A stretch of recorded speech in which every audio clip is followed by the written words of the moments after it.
Elio loves space and he cares about it deeply, we wanted to feel that same kind of nostalgic love for sci-fi in the film. I wanted to talk about your previous short film, Burrow, because, well, as it tells the story of a child rabbit looking for a place to live far from everyone else, it talks about the importance of the community and to not isolate yourself. No? Yeah. And now Elio, it takes this concern to the next level. I think with this kid that wants to be part of something bigger, but he thinks there's no place on earth to achieve this. So I think there's a dialogue between Elio and Burrow about loneliness, about belonging. So were you aware of this bound from the beginning when you came on board? It wasn't something that I had really thought about, but I realized as we were making Elio that this feeling of loneliness and the conceit of this very lonely little boy who feels like he just can't click with people was something that was very personal to my own past. Domee Shi and Adrian Molina, the original director, and me all had very similar backstories where you're kind of growing up as an artsy kid, you're shy, you're awkward, and you don't really find your people until, for us, we all went to animation school. And then all of a sudden it felt like the doors opened. It was almost like we finally spoke the same language as everybody else, but absolutely for me, loneliness is something that I've always struggled with.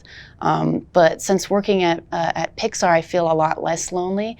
A lot of people at Pixar share a similar backstory. So I think it was very, for the crew, was a very cathartic story to tell. Yeah, definitely. You know, of all the things I love about Elio, one of them is that it embraces the sci-fi conventions and the influence to classics like E.T. or Close Encounters of the Third Kind. Yeah. So would you say that the sci-fi genre and the Steven Spielberg movies were a huge influence for you as a child? Yes, well, to be honest, as a child, I was I was a scaredy cat, which is totally different from now. Now I love horror movies, but for me, my into sci-fi was the Star Wars movies. I wanted to be Luke Skywalker more than anything. But for Elio, we analyzed E.T. and Close Encounters and even John Carpenter's The Thing and Ridley Scott's Alien for the visual language, or even just the flavor, even just the amount of noise in the film and the kind of cameras that they used, anamorphic lenses. We were just trying to capture that feeling of almost romance about space. I think Close Encounters and E.T. have a lot of romance when they look at sort of dealing with sci-fi in general, and we wanted to capture that. Since Elio loves space and he cares about it deeply, we wanted to feel that same kind of nostalgic love for sci-fi in the film. So I'm glad that you noticed those influences. Another one was maybe Galaxy Quest. I don't know. Yes, yeah. Because, well, it's the story of this group of humans abducted by good-hearted aliens and asked to negotiate with an evil leader. So it is an influence. Yeah, we loved, I think what we really took away from that was the innocence and sweetness of the aliens, because for us it was important to tell a story about aliens that was positive and that you want to meet these characters and they're not something to be feared. So we love Galaxy Quest. That's an amazing movie. Yeah, one of my favorite. It's so good. Yeah, completely. So I want to say that, well, Elio introduces us to an interplanetary society that probably mirrors what Pixar is in real life. You know, a colorful, collaborative place that brings together people from different backgrounds. So, what has it meant to you to be an ambassador of this communiverse for almost 10 years now? I feel very lucky to work at Pixar, and right now we're the last studio in the States that all works under one roof. Very often we work in the same room as one another. And these are people who I've now known for 10 years. And I think their friendliness, their curiosity is reflected in the communiverse and in the aliens.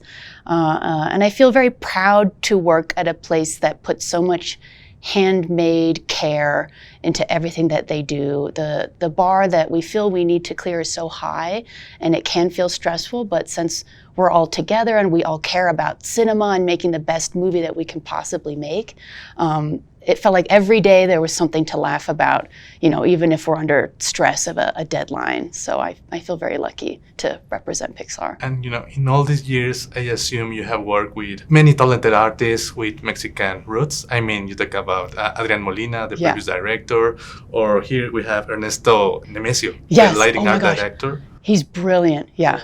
Ernesto totally redid the whole color script for the film, and it was perfect. We needed him every step of the way, yeah. Talking about the lighting, I think you use a different process, no, to achieve this dreamy, colorful lighting in Elio. Exactly. We realized when we watched those Spielbergian films that there was something, we were like, what is this? There's something different.